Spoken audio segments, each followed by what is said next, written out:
So hello learners, I believe you all have watched the part 1 and part 2 of other receivables and payables. Okay, now we will proceed with our third part of the video, wherein we are going to discuss some examples for expense account. I hope all of you all know how to prepare an expense account. Expense, there is prepaid expense and outstanding expenses. Prepaid expense is your asset. It has a debit balance. Outstanding expense is the expense that you are yet to pay. It has a credit balance. Opening balances on the same side. Closing balances on the opposite side. Then you pass the entry for expense paid. When I'm passing the entry for expense paid, how much ever you have paid, you record over here. However, what you transfer to the income statement is only the expense for the year. That is, you match your expenses for the year. So this is corresponding to the accrual concept and the matching concept. Okay, now let us do our third part wherein we would solve this sum. It is an expense account. As mentioned over here, they've asked us to prepare the general expense account. I would appreciate if you all solve along with me.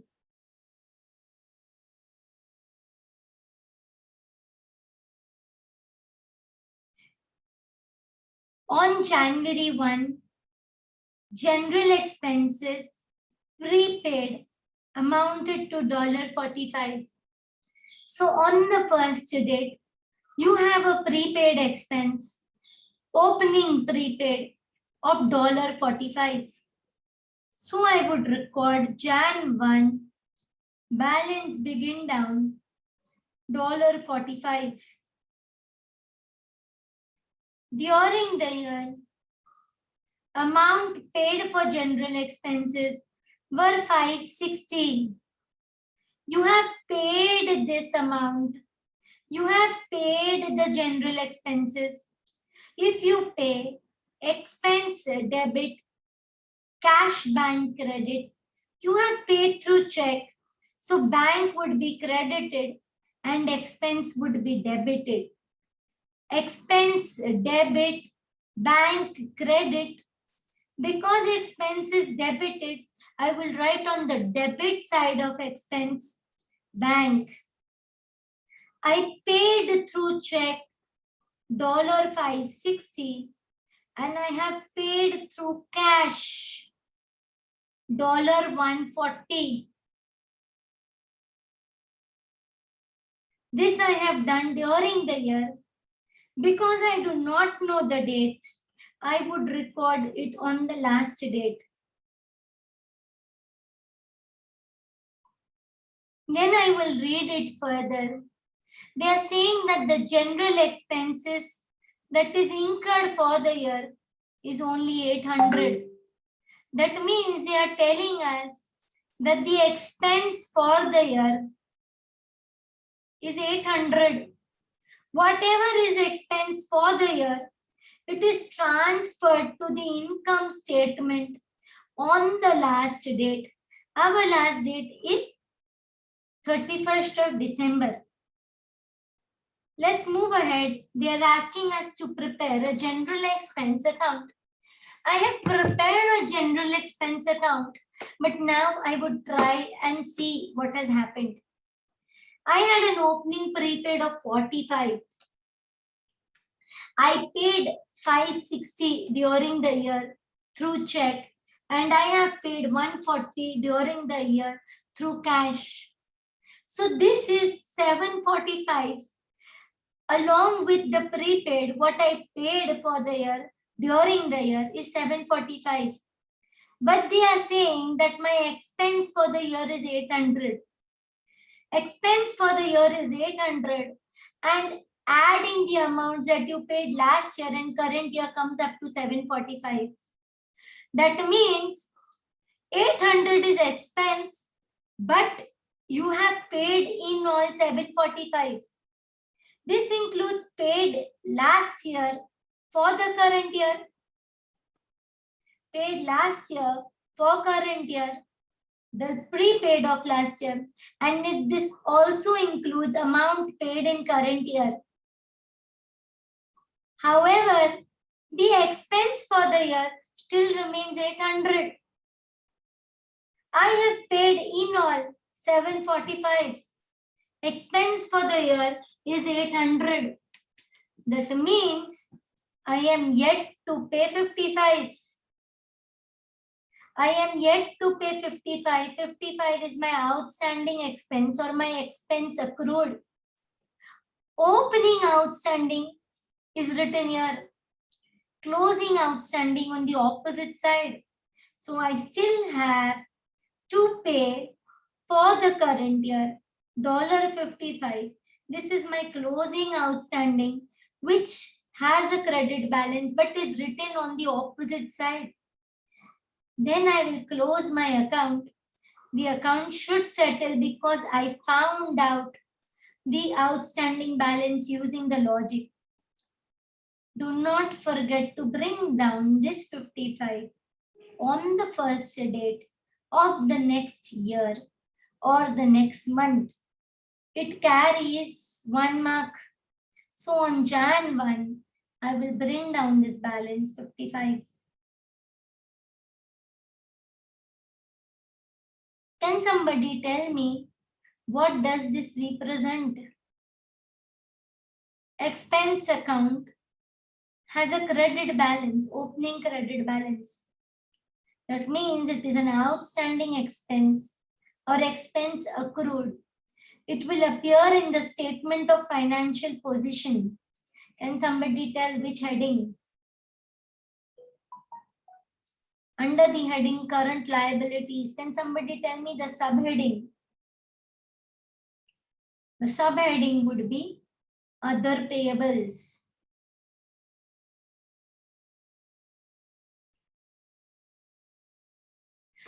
I think I am extremely clear.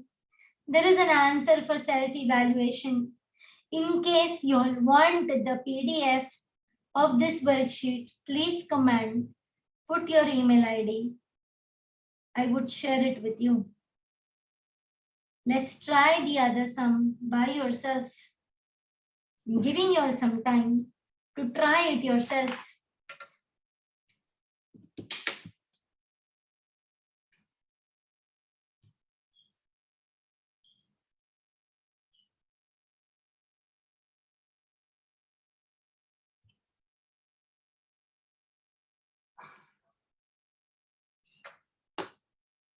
So we are making a maintenance expense account.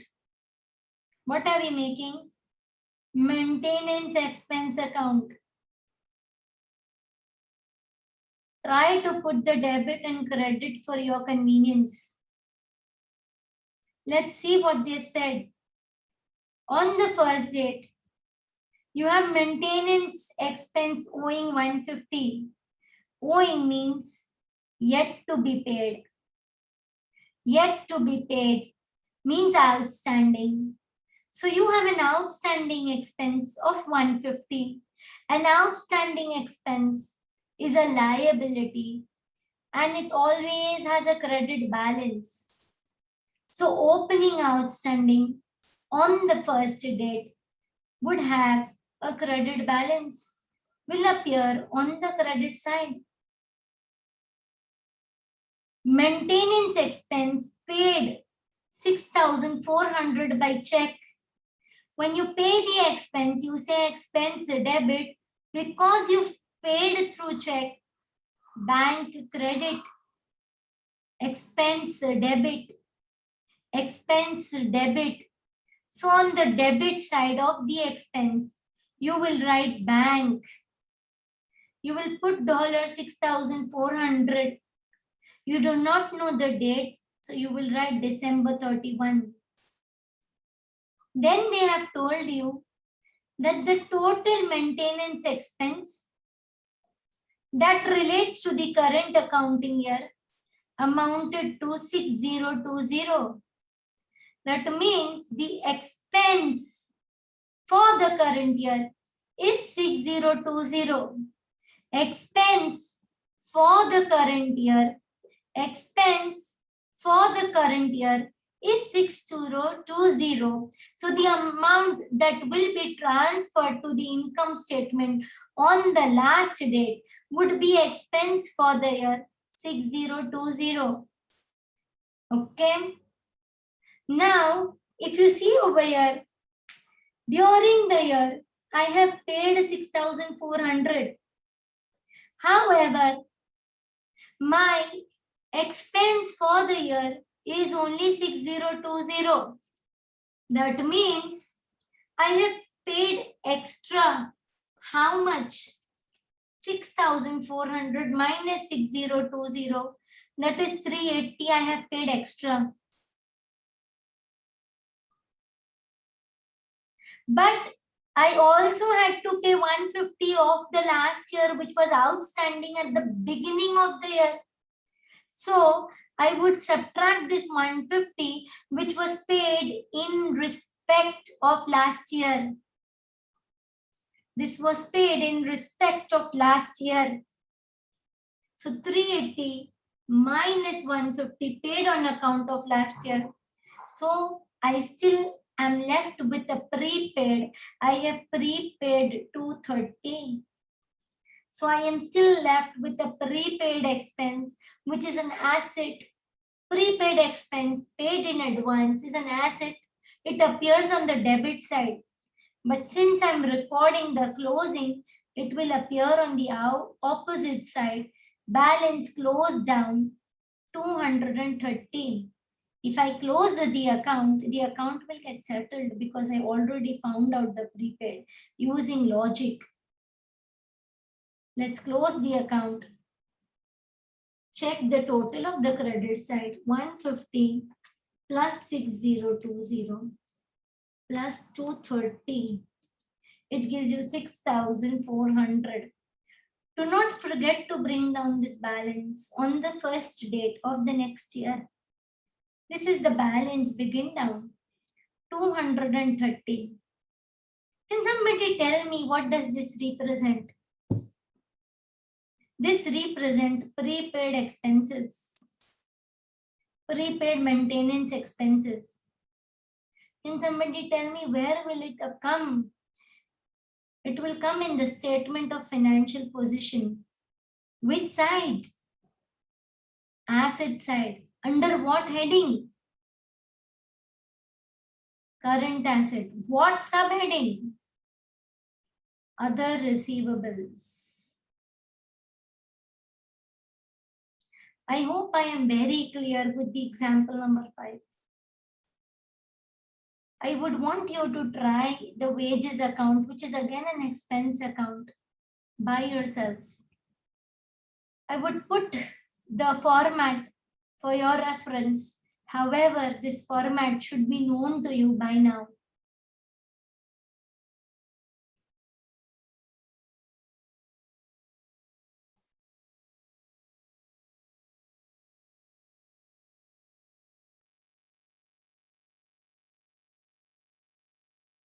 Giving you time to read it.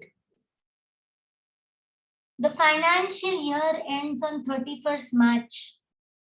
That means the last date of the year is 31st March 2010. So what would be the first date? Just add 1 to the month. So April. So it would be 1st April minus 1 from the year. 2009. So my year start and end is this. This is the first day of the year. And this would be the last day of the year. Hooper's financial year ends on 31st March and he has paid wages for the year. The wages that you pay for the year, money goes out, so money credit and wages debit. So on the debit side of the wages, you will write what you've paid. You do not know whether you've paid through cash or bank. So you can write anything or you can write cash bank. When did he pay? I don't know. So I would record it on the last date. How much did he pay? 32,800. Now I also have some details regarding outstanding balances. So they're saying the wages was outstanding on the first date. Outstanding wages on the first date. Outstanding expenses have a credit balance. So on the first date, that is 2009, April 1, I have a balance begin down of $300. And I have wages outstanding on the last date, 450. Opening balance on the same side. However, the closing balance would appear on the opposite side. My opposite side is debit. So 2010, March 31, I have a closing balance of 450. This is opening outstanding wages and this is closing outstanding wages. Always remember that the closing balance needs to be begin down. It needs to be brought down on the first date of the next year. That is April 1, 2010. This is balance begin down. This would give you a clear idea whether you have recorded it properly or no. Plus it carries 1 mark. Okay. I have to write up the wages account in the ledger, which I have written. There is something missing. Think what is missing. The amount that is transferred to the income statement. So they want to know the amount transferred to the income statement. Basically, what is the amount that you transfer to the income statement? We transfer to the income statement the expense for the year or the income for the year. So the transfer to the income statement would come over here. On the last date, that is March 31, how much will I transfer to the income statement would be the balancing figure. Okay, I will add the debit side, 32,800 plus 450. That becomes 33,250. 33,250. From this, when I minus 300, I will get 32,950. This is the amount that I transfer to the income statement. This is my balancing figure. Stay tuned for the next lecture, which would be a part 4, and we would try to solve the other sums which would be related to stationery. Thank you.